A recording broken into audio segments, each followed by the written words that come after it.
Welcome back. We are delighted that you have chosen to be here now. Shri, that sounds like somebody else's line. I like to steal some things. Oh, well, you love Ram Dass. We know that. I do indeed. And to all of our listeners, I want to remind you that we're discussing channeling and metaphysical contact. And our guest today is Melody O'Ryin Swanson, who is the founder and publisher of the Sedona Journal of Emergence.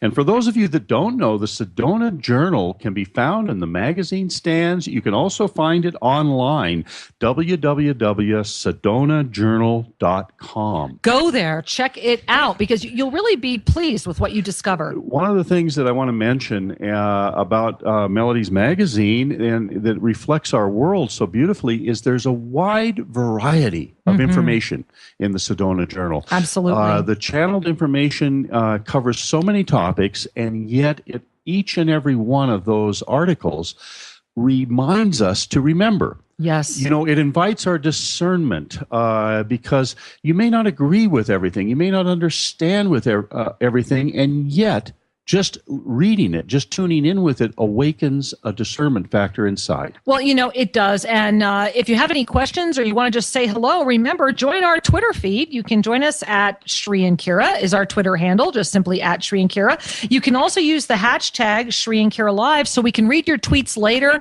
ask us questions, or go to facebook.com, Shri and Kira Official.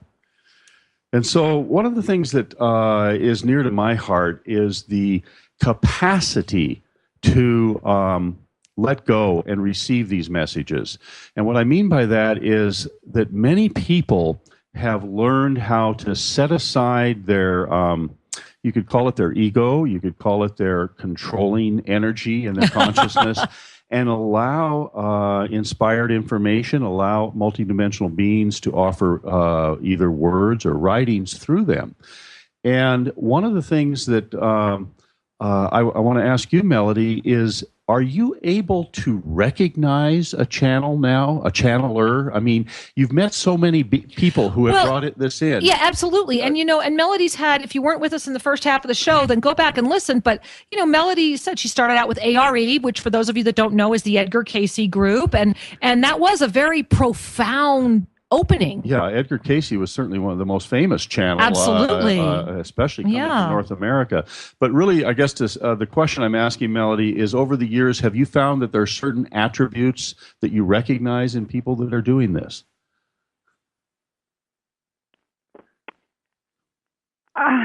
No, because it runs a whole gamut. Some of them start out, I've seen channels who were so excited with the energy of it that they wouldn't let go of it, and they'd burn themselves. They'd use it for their life, their personal life. They burn themselves out, and it's if you're a true trance channel, like Robert Shapiro, like Arthur Fanning, like Lee Carroll, like I'm assuming you two, although I'm not as familiar with you two. It takes, you die every time you leave the body. I mean, it's exactly the same thing right. as leaving permanently. And there's wear and tear on the body. So for those who are really dedicated, you can't do it forever. That is true. That is true. And, we it's so funny that you would mention that, Melody. We actually just released a book it's an ebook at Kindle called Kira's Cure. And it talks about how important it is to pay attention to that aspect of your spiritual life, because the body is just in a different zone, I guess. Well, when you run high voltage through a vessel that was designed at a different frequency, it tires it, wears it. And our nervous system needs nourishment and needs a reboot from now and now. Well, again. I guess one of the questions I have, Melody, is I know when Shri and I first started having these experiences, for myself, I honestly used to giggle and tell people that I was the idiot savant of this, because I had never heard of it. I had no idea what was happening. And God bless Shri, who did and was able to basically hold my soul, because you're right. You essentially die every time you offer a channel. And there was a sense of what is this, and a sense of how does this come to be? And I think that as we have more people who become exposed to this, I know we still get the letters from people that say, how do I know this is real, or what's happening? And how do you handle those types of questions? Do you ever, you probably don't get those questions anymore, but how would you handle those among people that were not sure skeptical. what, or not beyond skeptical, almost like not even naive. just naive? Yeah. I'd look at the quality of the information and of the feelings and of the things that you're sort of influenced or prodded to do. One of the most evidential ones I ever had was in Sedona. A woman in a van came up in my driveway and said she was a friend of a friend of a friend and wanted to stay. Wanted to know if she could stay for the weekend, and I said, of course. And she said, I want to talk to you. She said, there's some guy in my head named Joe Cool, and he talks a lot. And so I said, well, why don't you bring him in and let me talk to him? And it turned out to be Dwal Cool, but she had no context. She had no references. She'd never heard of any of this. And I thought that was very evidential. But it's the content and the feelings that you get. If they're benevolent, enjoy it. Let it happen. Yes. If they're not, then shut it down. Well, that's really wise advice. It is that simple, and you do have dominion. You can indeed shut it down. You are in control, absolutely. And I think we've had many students and people visiting us that say, no, I'm being haunted by these voices, and we need to remind them that they have the power to command the light in that regard. And one of the things I also want to do right now is welcome back our caller who dropped off a minute ago. Oh, okay. Found his way back in. So let's bring Brian into the conversation. I know he has a couple of questions to. Sure. Well, welcome back, Brian. Namaste. Hey, I just wanted to be here with you guys today again. I've definitely had a great week, and hope you guys have too. So my question is more about connection, and than it is, and how our connection, those of us who choose to bring in the light, how that varies from channeling. After hearing a lot about channeling, I'm pretty sure that I don't want to be a trance channel.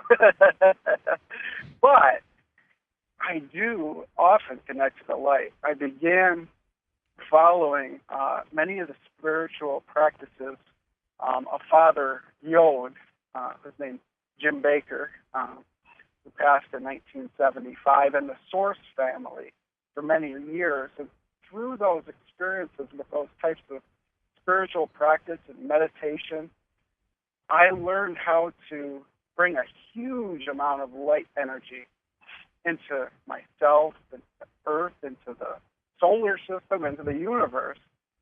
And I think that's my gift. Trance channeling, although I have had experience with some channel, and I did learn to shut off voices because I didn't feel that they were productive. I felt that I was more looking to channel God. So I just wanted to bring that in and see what you guys had to share about that.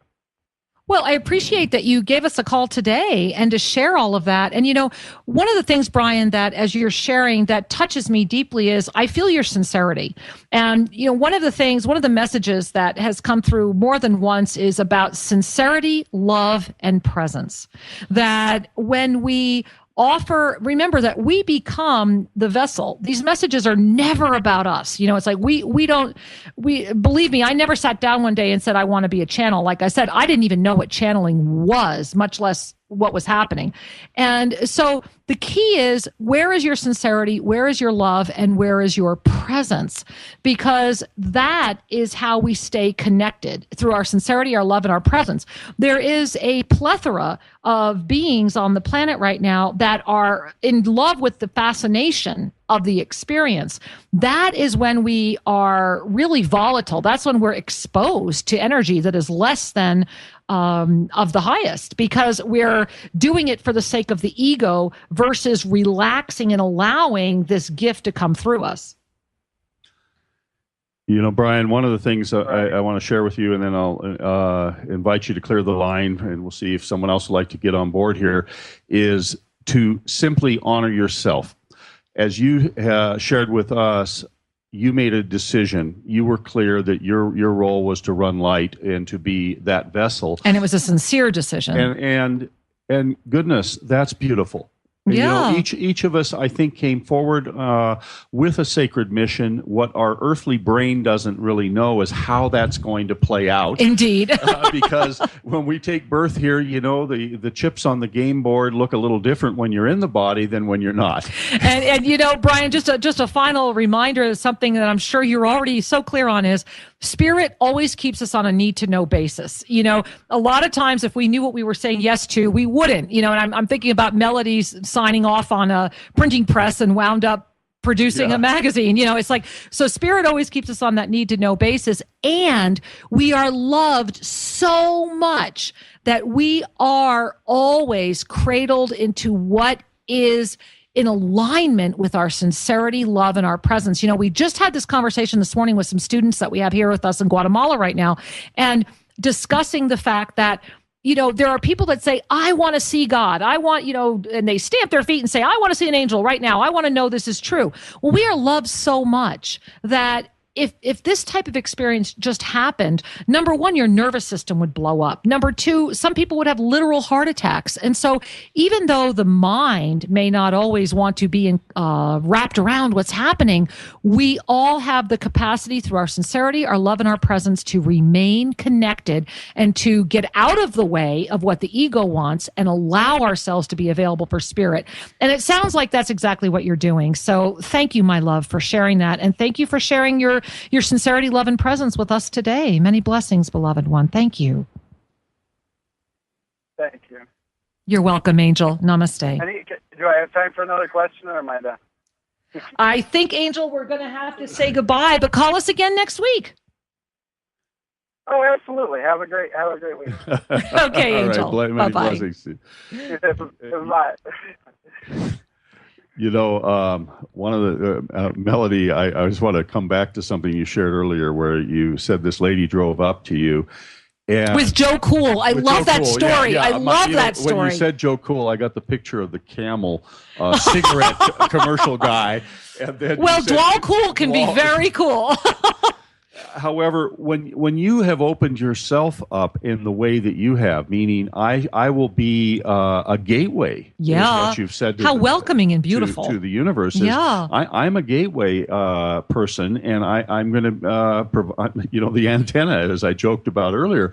Well, I imagine you must have had other people come to you rather insistent. Is that true?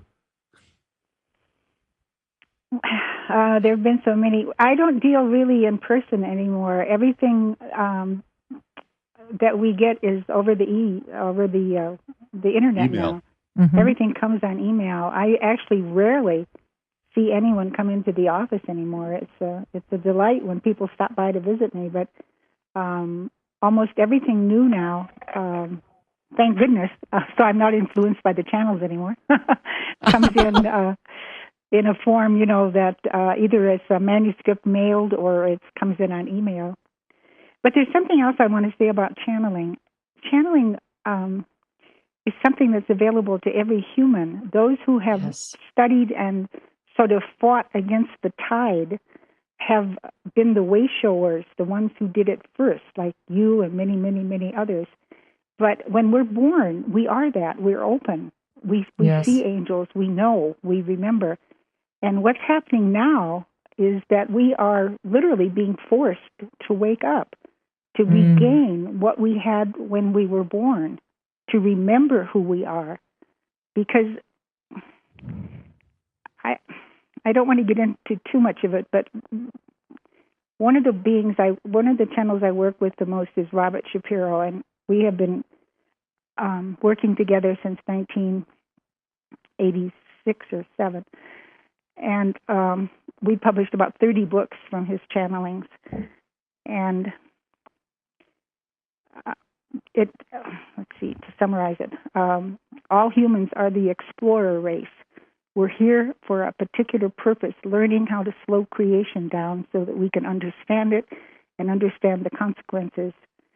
And that school is over now. We're being sort of pushed hurriedly into the next level of reality. But to get here, we had to leave our memories at the gate. There's a veil around this planet. And slowly now that veil is thinning and we're regaining our memories. We could not face the suffering and the violence, the discomfort that we live with on this planet without having forgotten who we are. We wouldn't be engaged in war if we knew that the guy on the other side maybe was our mother last time or our friend or our lover. I mean, we couldn't have gone through what we've gone through if we knew who we were.